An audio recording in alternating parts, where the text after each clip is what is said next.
All right, we're live. Um, Welcome, friends, family. I appreciate everybody that has joined in with me for part two of, let's see what I called it. Reasons not to discredit the Bible. Reasons not to discredit the Bible. This will be part two. Um, I wanted to tackle this from a non-biased position, as far as going into it, I guess, with a definitely with investigation to why would I not want to discredit the Bible, or why would I want to trust the Bible, I guess would be a better way of saying it. What I'm doing right now is presenting reasons not to discredit the Bible, but um but I wanted to come at it from a point of view that wasn't biased. My opinion, my view on this whole thing is bias, because I do fully trust the Bible. I think that this book right here is 100% truth. Uh, it is the best fact checker that you could ever have in life. It will, you can find answers and examples for every single thing that you could possibly be going through in life. And and also find comfort and peace in that. And so for me, this is 100% the truth. But I wanted to come at it from kind of an investigation of somebody who wasn't sure if the Bible was the truth, or whether they should trust the Bible. And so um, last last week we talked about the Bible historically. Does it match historical records, things like that? Then we talked about the Bible from a scientific point of view. And the only reason I wanted to do that is because, it's easy to say that scientifically this story doesn't make any sense. Uh, let's just say, for instance, the water parting, and people going through the water while God holds the water back, um, or Noah's Ark. These are things that scientifically, uh, a scientist who doesn't believe could easily argue these things and say that you can't just make things like this happen, or whatever. But regardless, if you look up if you look up I think it's the Red Sea. If you look up things found in the Red Sea that support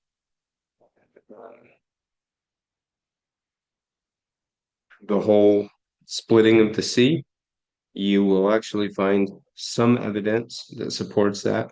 Also, if you look up the Noah's Ark, you will see that in Turkey right now they have a road sign pointing to where they believe Noah's Ark is sitting. And as a matter of fact, I think maybe 2 weeks ago, I was just scrolling through Google, like through the little Google headlines, and I seen a headline where they have more evidence at this point to support the fact that this specific site that's in Turkey is actually the they do believe that it is the final resting place of Noah's Ark.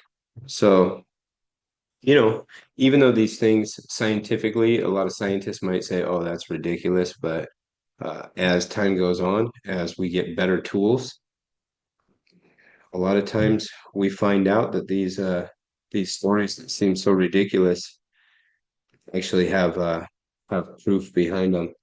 So But regardless of that, what I want to look at today, oh yeah, what I want to look at today is the Bible from a prophetic stance. So prophetically. And so I thought that this would be fun. You can do this with me if you would like, but I just want to look up I want to look up a couple of different things. So I was gonna look it up as what other books other than the Bible has had hundreds of prophecies be fulfilled. But if I want to take it from more of a non-biased angle, then probably where I would want to start is to say, is there any books? So let's just go with that and let's see what it says. And I'm just gonna be lazy. I don't want to type anything right now. So is there any books in the world that have had hundreds of prophecies be fulfilled?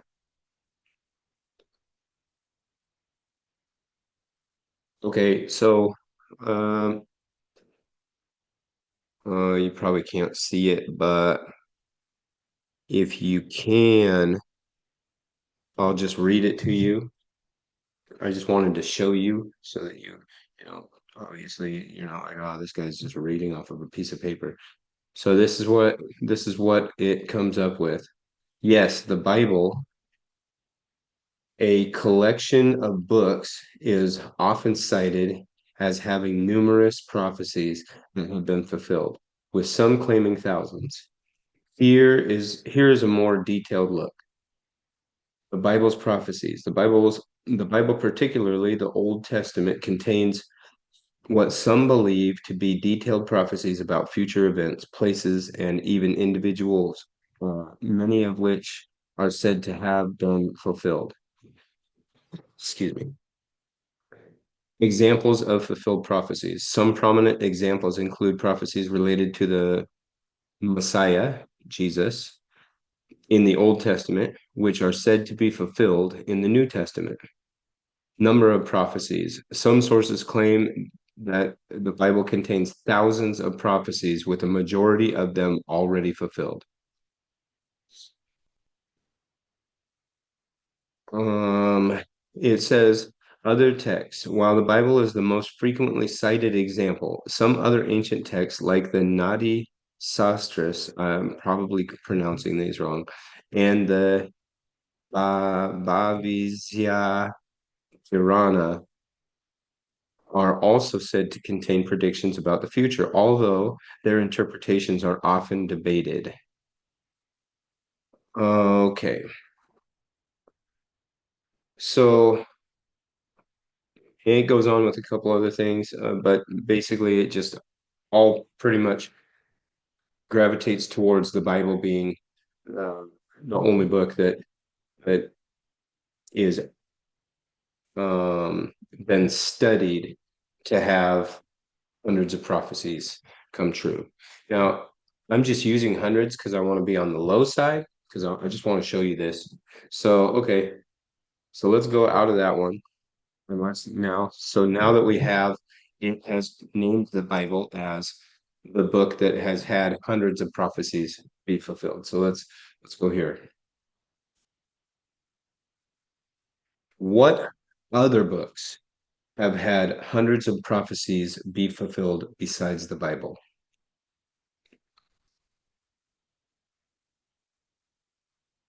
Well, okay, so here is the answer for this one.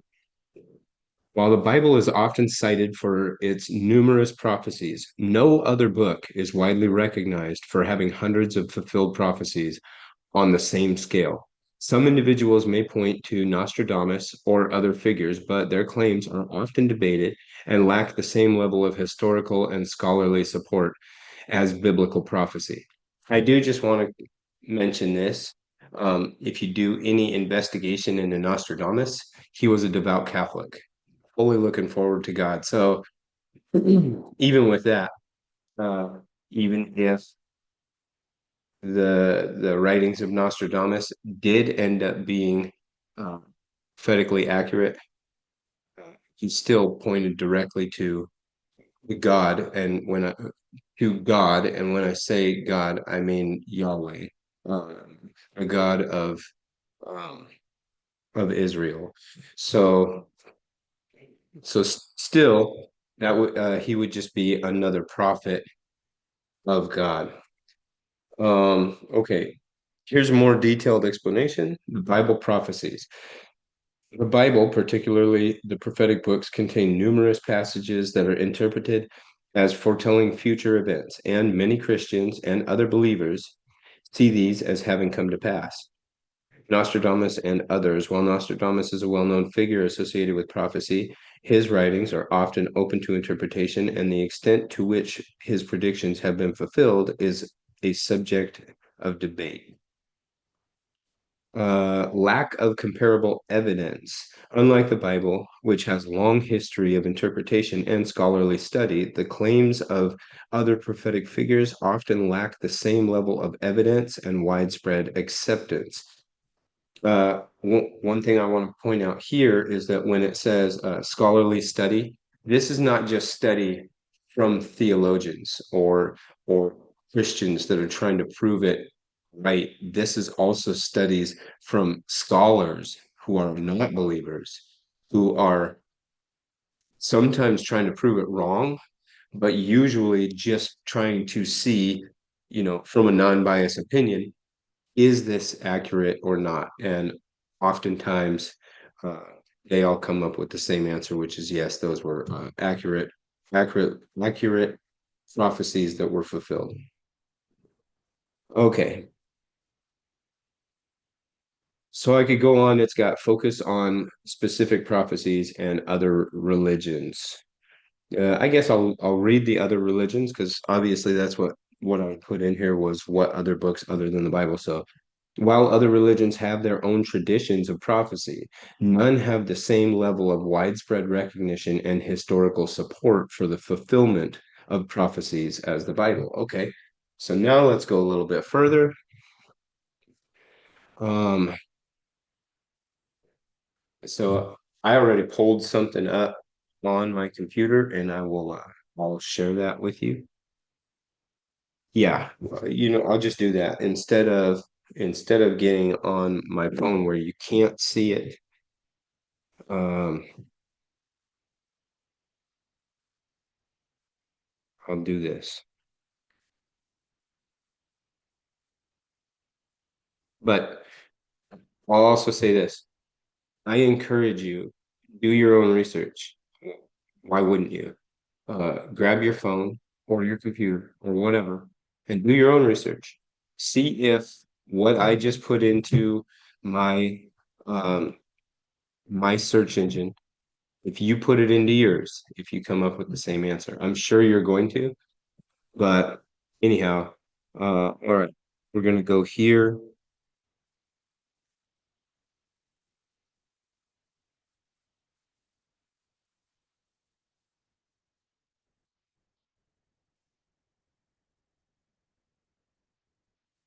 All right, so this is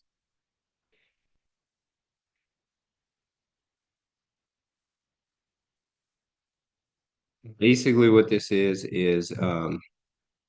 a website that shows fulfilled prophecies. Let me move this out of the way. All right, here we go. So you can read this with me. Fulfilled prophecy, evidence for reliability of the Bible. Okay, so it says unique among all books ever written, the Bible accurately foretells specific events in detail, many years, sometimes centuries before they occur. Approximately 2,500 prophecies appear in the pages of the Bible, about 2,000 of which already have been fulfilled to the letter with no errors. The remaining 500 or so reach into the future and may be seen unfolding as days go by. Since the probability for any one of these prophecies having been fulfilled by chance averages less than 1 in 10, figure very conservatively. Yeah, so 1 in 10 is like, if you were to say, I think that there's going to be a major storm on this specific day in this specific town, and the lightning strike is going to, well, let's use Back to the Future. It's an old movie, but maybe some of you remember it. Back to the Future, on this specific day at this specific time, the lightning is going to strike and hit the clock tower, and the clock's going to stop working. If you said that and then it actually happened, they're giving that as the figure for 1 in 10, which it's probably very much higher, but they're even saying figured very conservatively, which means most likely the chances are way higher than that, but we're just going to give it a 1 in 10, just so that somebody that's a naysayer isn't going to say, "Oh, that's ridiculous. That's only a however many, 1 in however many." So they're just going on the super low side so that nobody could really argue the number. All right. And since the prophecies are for the most part independent of one another, the odds for all these prophecies having been fulfilled by chance without error is less than 1 in 10 to the 2000. That is one with 2000 zeros written after it. So let's just think about that number for a second and what a huge number that really is. And so you have a book, one specific book that's compiled with a 1 in 10 chance, no, a 1 and 10 to the 2000th chance of all of these prophecies coming true. Now, I will say this. When I put in is there any book that has had hundreds of prophecies be fulfilled? The reason why I put hundreds is just to keep it on the low side, right? But in reality, the Bible has had thousands of prophecies fulfilled without error. Now, okay, so I just want to give you kind of an example. Oh, actually, let's just look at a couple of these first, just so that you can see. So here is one of the prophecies. It tells the prophecy. It's in Daniel 9:25 and 26. Down here, if you read all the way through that, it shows that it did come to pass. And oops, and where am I at here? Sorry about that.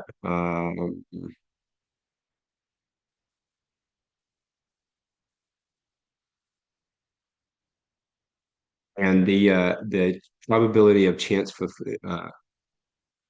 fulfillment was 1 in 10 to the fifth power. So the next one, 1 in 10 to the fifth power. The next one, 1 in 10 to the 11th power.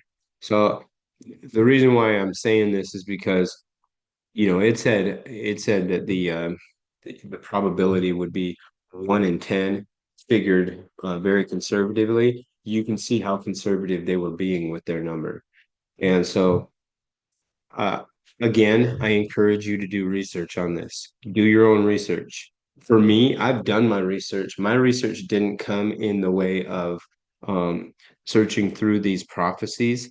My research came in the way of real life, what the Bible said, and when I actually applied that to my life went from completely destroyed to better, or I mean, yeah, to way better, to an actual life, to a life that's way better than I could have ever imagined or dreamed of, and which is exactly what the Bible said it would be. Yeah, it's exactly what it said. And so for me, my proof is in the pudding. I believe it 100%, but like I said, do your research, see what you come up with. All right, so now I want to give you an example now that I have I think I'll come out of here. All right, so now that I have showed you that, Like I said, do your own research. But now I just I want to give you an example of the way that I look at this. Okay, so you have 2,000 of 2,500 prophecies that have been fulfilled without error. And you have 500 left. Now, I will say this, most of those 500 prophecies that have not been fulfilled, they're all end time prophecies. So like, like Armageddon type prophecies. So, and then some that lead up to it, like the short time period leads up to the end times. And so I will say this, you got 2,000 prophecies that have already come to pass without any error. If you are somebody that's sitting on the fence, that's wondering if they should put their trust in this book or in the God in this book, uh, the living God, and in the Son of God who gave his life for your life so that you could have a life. If you are sitting here thinking about that or have been thinking about that, I just gave you some pretty solid evidence that you won't find in any other book that says that what's in here is the truth. And if there's 2,000 prophecies that have already been fulfilled in this book, why wouldn't the rest of this be true? I mean, that's just a logical question. So I want to look at this from a logical point of view instead of just making an argument about why I think uh, God is real or whatever. I want to give it from a completely logical point of view.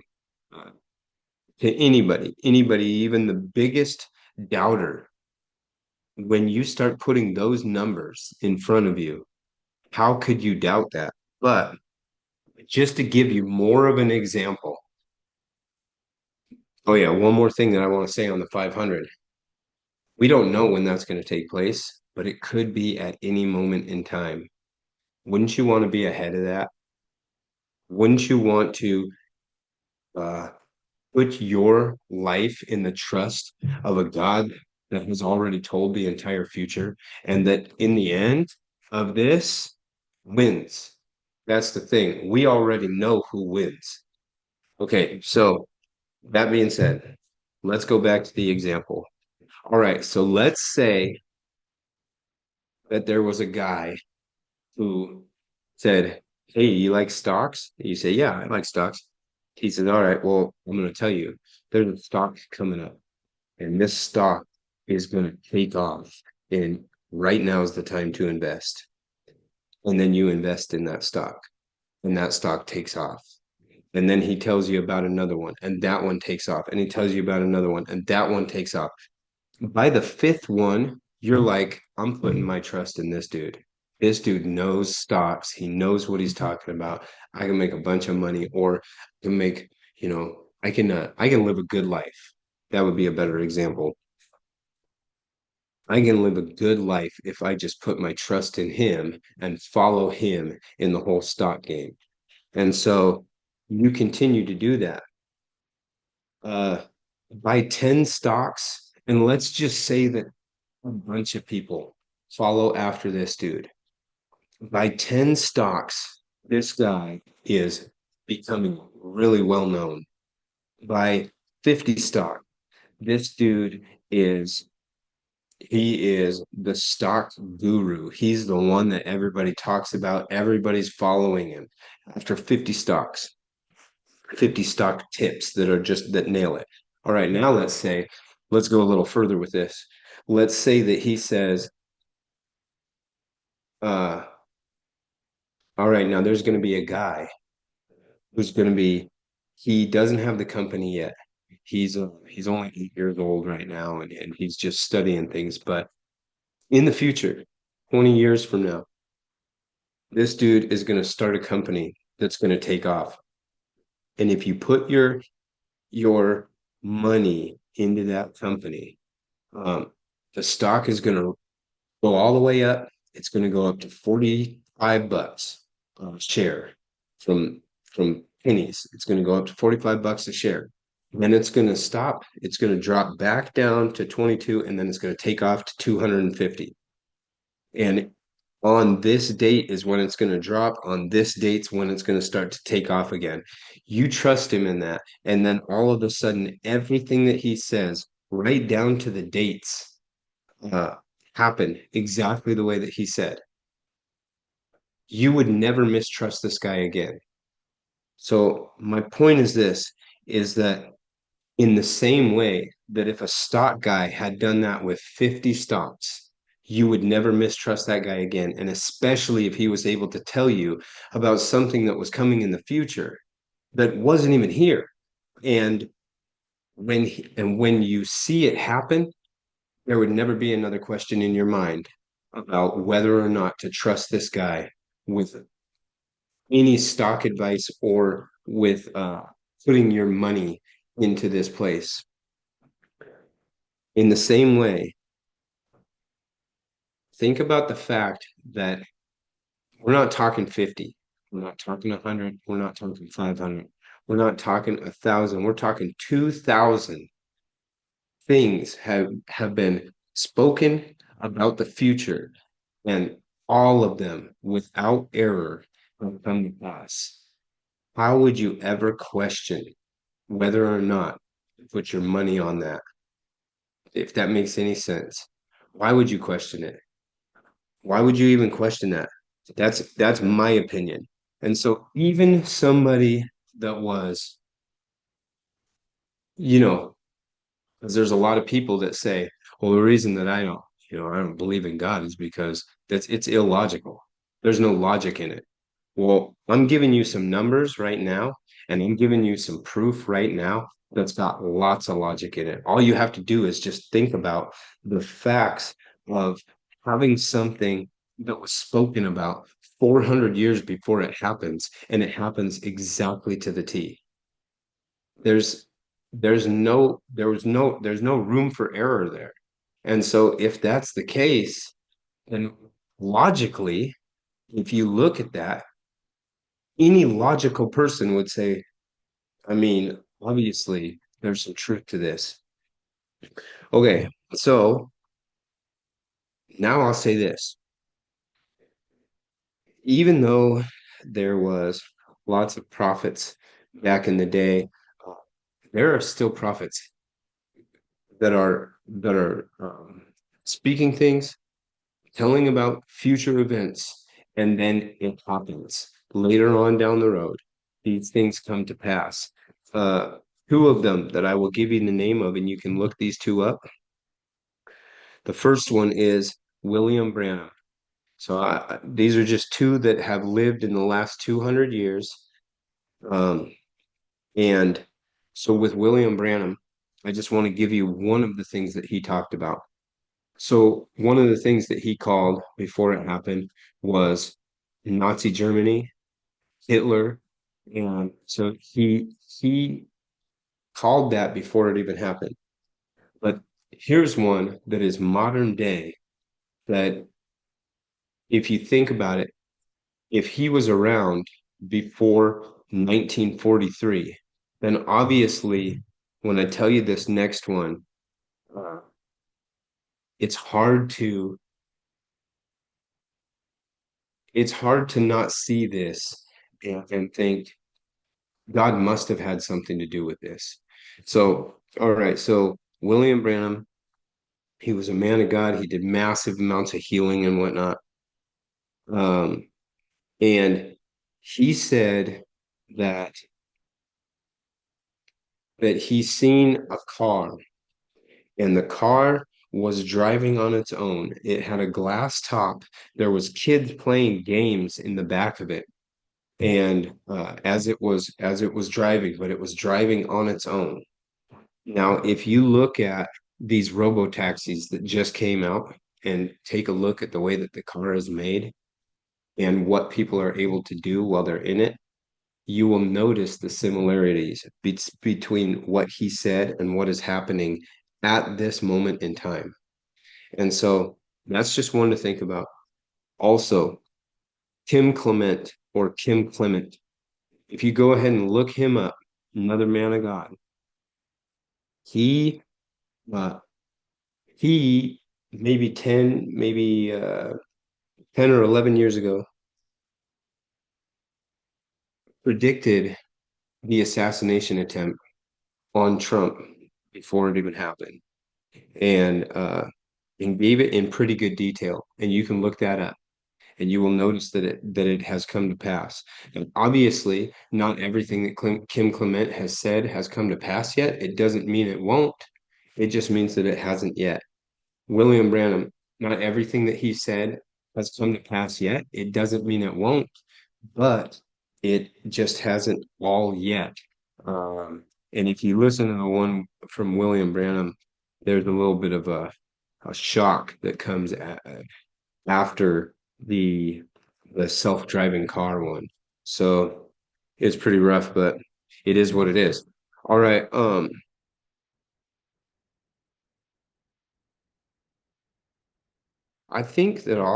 I think that I'll just end it there. I think I've given you some pretty good